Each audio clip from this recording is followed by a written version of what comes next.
everybody. I am Andra Annette, and welcome to Building Community. I have a very special guest with me today, Kevin Eikenberry. And he is a best-selling author. He has a book launch that is coming out. It's this month, 2025, and it is about flexible leadership, navigating uncertainty, and really leading with confidence. But a little bit about Kevin is he is a leader. He does work remotely. He's a speaker.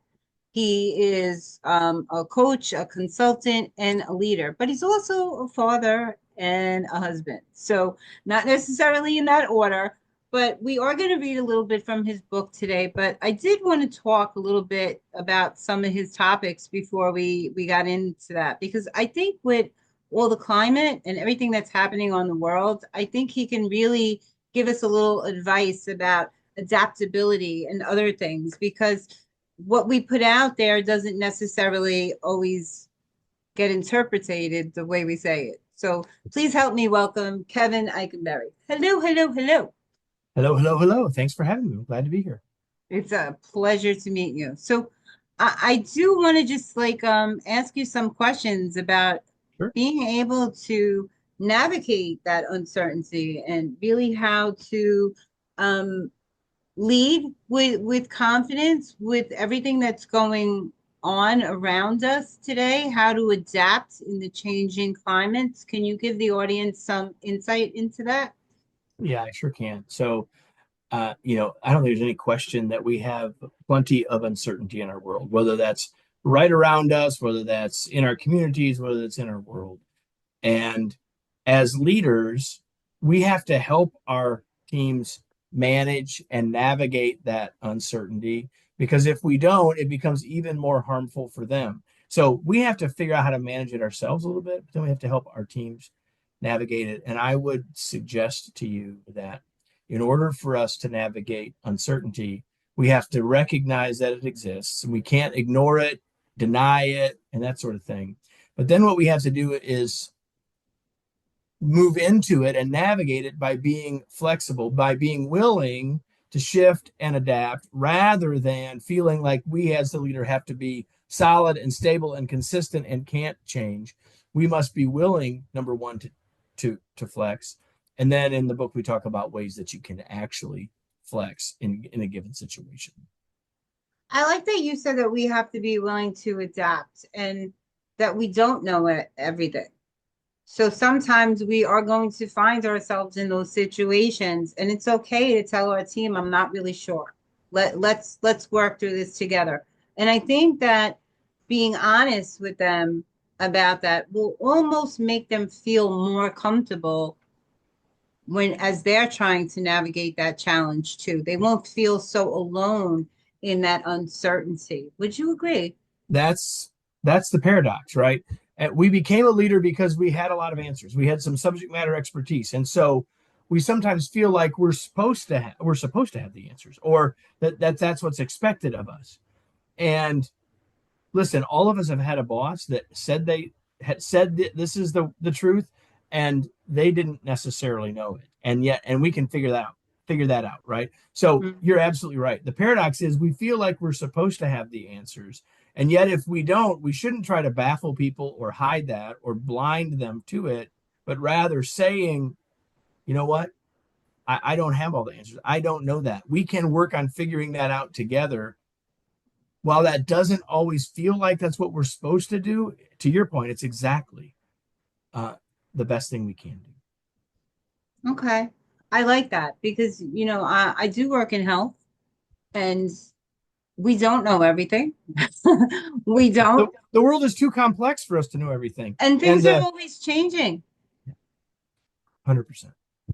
Well, 100%. and because we do live in a multicultural world where people are brought up in different situations and have different life experiences, people are not going to react the same in every situation. And we have to be able to allow those differences in those situations and let them be who they are because they're if we want to help people that we're working with on our team become better leaders or become a better part of the team, then we have to allow them to show up as themselves so we can really find where their strengths and their weaknesses are to work on them. Yeah, 100%. We have to accept people for who they are. We can certainly give people feedback on behavior that might be really helping the team or may be causing challenges, but that's different. What people's behavior is different than who they are. And people need to feel accepted for who they are, and valued for who they are. And if we can do that as a leader, we're moving a long way, not only to helping them, but helping reach the outcomes we want to reach. Could you give me an example of bad behavior? And well, because there is a lot of bad behavior out there too, right? And Sure. when I was growing up, my mother had a unique way of teaching us because there wasn't the same, I guess, privileges for good behavior and bad behavior. So if we were bad, then we didn't get privileges that someone in the family that was being good and did everything right might do.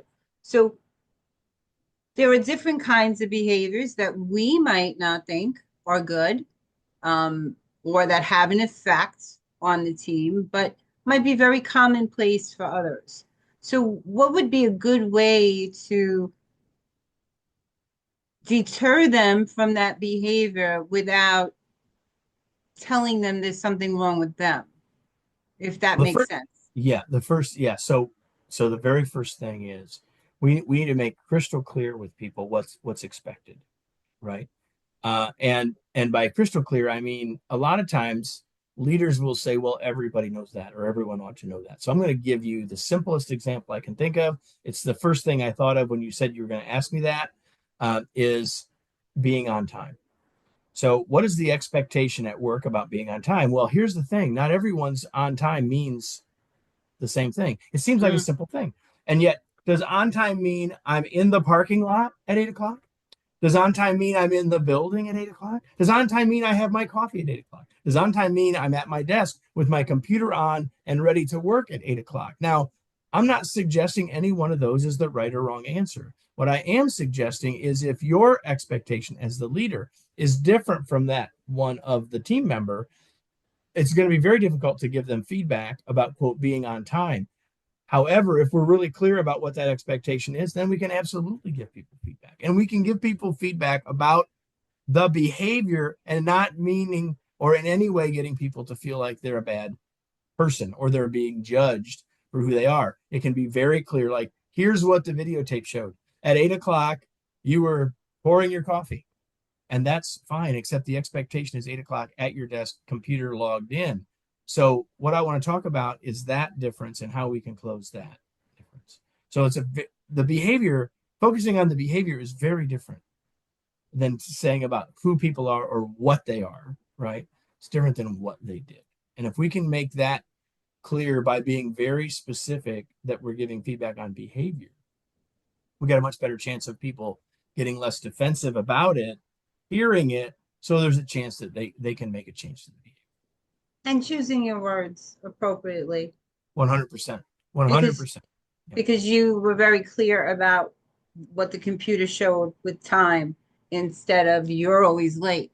And they would definitely be received very differently. And that's the thing. So first of all, that what you said is what often happens. Well, you're always late. So first of all, now it's you are late. It's about you rather than being being at the designated expectation, whatever that might be, right? So you've moved it to you, which is more likely for the other person to get defensive, and then the Of course. feedback doesn't even get through. And that's the difference between here's what I saw versus who you are. Those are very different things. Yes. Yes. I can absolutely see the difference. I just want our audience to get very clear aspects of that because I think that there's a lot more people running their own business and they're not quite comfortable in their own leadership roles yet, right? Because we have so many people in the entrepreneurial world. And you have to give people, like you said, very clear expectations of their job roles, what you expect and what you need because you can't get angry when they don't fulfill it if you haven't really specified what it is you need, right? And too often as leaders, we think we've told them, or we think it's obvious, or everybody knows that, when none of those things are true. So setting those to be crystal clear about what you mean by those things. And that was just a simple example, of course. But if we can be, we have to be clear ourselves, because it's not in the job description of our team members to read our minds, right? And yet sometimes we treat it as if that's the case. So what we want to do is just be clear. And if we can be clear with people, first of all, when we become clear, the chances that people meet that expectation go way up, because they know what the expectation is. Mm. And that means that there will be less likelihood. Doesn't mean that never will be, but there's less likelihood there'll be challenges in that regard, because people will know, hey, this is what I need to do. Now, if it's something more challenging than being on time, or what does on time mean? Well, there may be training involved, there may be other kinds of coaching involved to help people build the skill that they need to be successful, but at least they know what they're shooting for now when the expectation is clear. Would you suggest that it's very crystal clear in the beginning and that you give them that time to ask for feedback if they understand the requirements or what Yeah. you said when you said, because they might not be so happy and feel like things are changing along the way if you weren't really clear in the beginning? Well, we want to be clear at the start, as clear as we can be, and then recognize that if you think about it, someone's first day on the job, here are the things I expect, and it feels like a fire hose. And they might have all been clear, but they might not have really got them all, or they might not have known or felt comfortable, known you well enough to feel comfortable to ask questions. So what you want to do is keep giving people the chance to say, hey, if that's not clear, or if you have questions, just ask. And then when they ask, you've got to just help them build that clarity. Because if you give them a bunch of stuff all at once, even if every individual thing was clear and intellectually they got it, tomorrow they're like, well, what did that mean exactly? Or how does that really play out in the work? Or what does that really look like?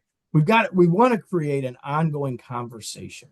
And if we can create the ongoing conversation, then we will, over time, relatively quickly, get rid of the uh, unclarity. We will help people build clearer mutual expectations, which gives us a much better chance of having success. And I think the respect will go up too, because people 100%. should be able to come to you, especially if they have ideas that they think might help benefit the team. They should be able to share because you're asking them to share in a mutual vision. You want them to share in your vision because they're going to be more productive if they believe in the same thing. So For sure. so it's absolutely necessary to have those lines of communication, let them feel like they can approach it, you know. I If know you've that it ever might. had a boss, if you've ever had a boss where that wasn't true, you know exactly why that's important, right? Oh, I So make do. That's why sure, I said it. yeah, I exactly. absolutely So do. as the leader, sometimes we can learn as much from leaders we had that weren't great as the ones that were great. And so if you've ever had that experience, you want to make sure you're not creating that experience for your team. Yeah. You definitely want to make it easier for people. So we are going to read a little bit of your book. I think it will really help the audience understand a little bit more. Is this the book that's coming out, or is this one of your Yeah, past yeah. books? I'm gonna read the last chapter from, and it's not very long, from Flexible Leadership: Navigate Uncertainty and Lead with Confidence. It's the end, and there's a couple of things that it mentions that we haven't talked about, but that's okay. I think I thought about what did I want to read when we had the chance to chat, and I thought this conclusion, which I call the message, might be the best thing to share, and it will give people a sense um, of what I'm trying to help people do through this book and through all of our work. And so I'm happy to read it if you're ready, whenever you're ready. Yes, please do. Okay.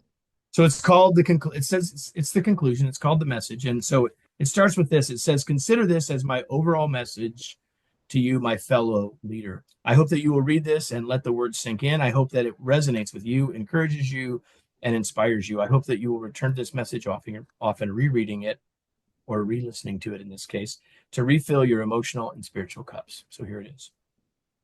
It's like I'm talking to you. The world needs leaders because nothing positive happens in the world without someone leading. The world needs you to lead, not because of your position or title, but because you have something unique that you can contribute. But while you can be part of the magical solution to the world's problems, challenges, and maladies, potential isn't enough. Make no mistake, you have that potential, but potential without action is a waste.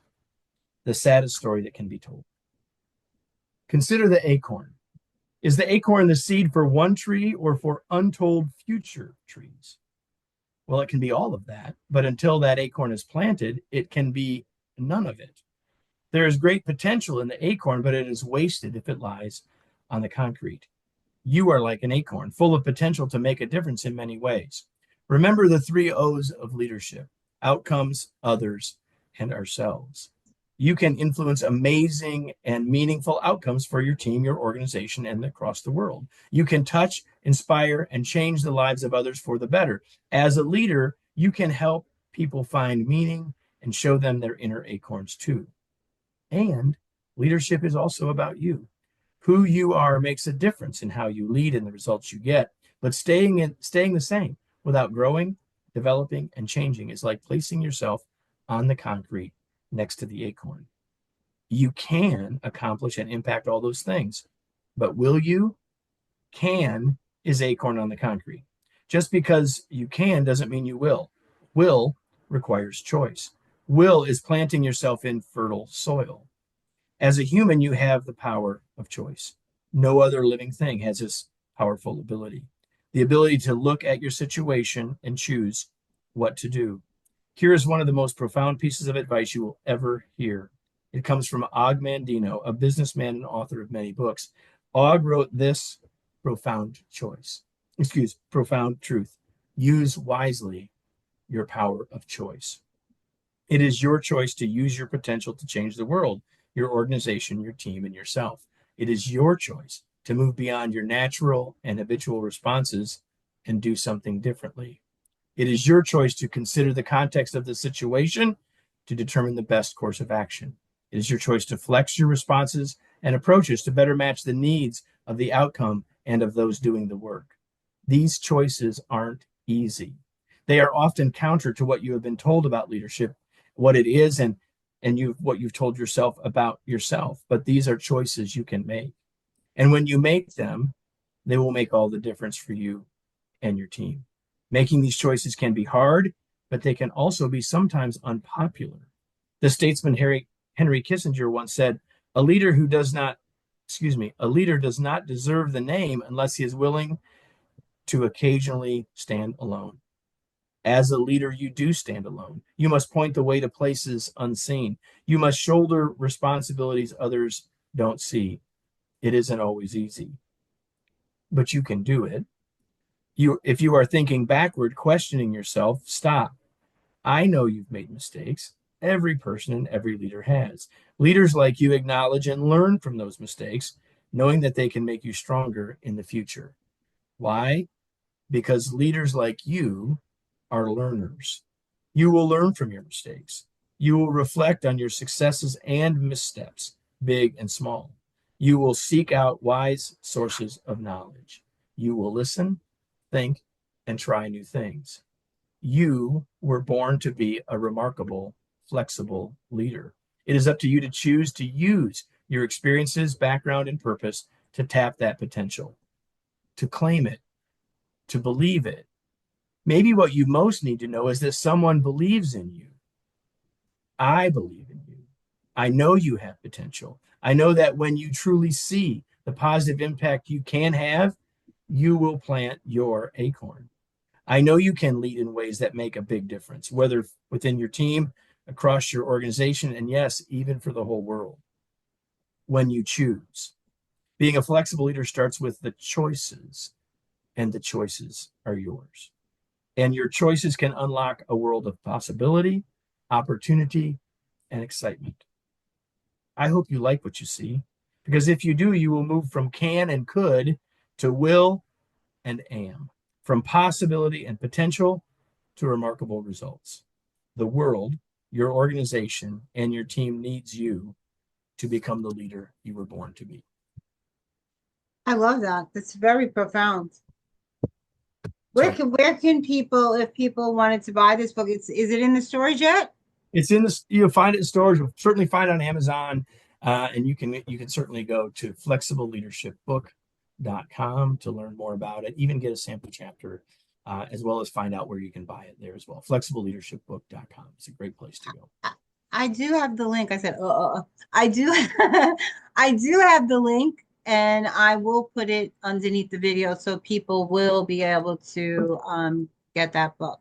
So if you had one powerful thing that you could tell our audience today, out of all your years experience, because you've been doing this a long time, you have a couple of companies, you really do. And I think back as far as 1993, you've been doing this a really long time. It's your life work. So in all these years of practice and teaching and educating people, what would you tell the audience today? Well, I think that chapter says a lot, but I will add this, that to be an effective leader, we have to remember that it ultimately isn't about us at all. That chapter I just read you says a lot about who we are, but it also mentions two other important things: that leadership is about outcomes and others. And when we remember that what we're doing is in service of outcomes and others, we have a far better chance of making a much bigger impact. I love that. I absolutely love that. Guys, we're going to leave it here for today. I want to thank you so much for tuning in with Kevin Eikenberry and myself, and we'll see you next time on Building Community. Have a great day.